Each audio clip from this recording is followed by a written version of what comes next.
6 сыйырдан башланган хуҗалык, бызау, башмаклар, савым сыйырлары, барлыгы 16 баш мөгезле эретерлеккә арткан.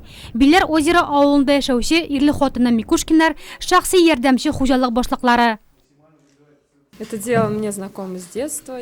Бу эш миңа балачактан таныш. Кечкенә чакта әти-әнигә булыша идем, хәзер иремә. Бар эшне бергәләп башкарабыз. Савым аппаратларыбыз бар. Алар белән үзем эш итәм. Башта сыйырларны әти-әниләре ихатасында асрыйлар. Соңрак йорт хуҗасы абзар салырга ниятли. Хыялга эш тә кушылгач, узган ел шушындый җылы һәм иркен ферма сафка баса.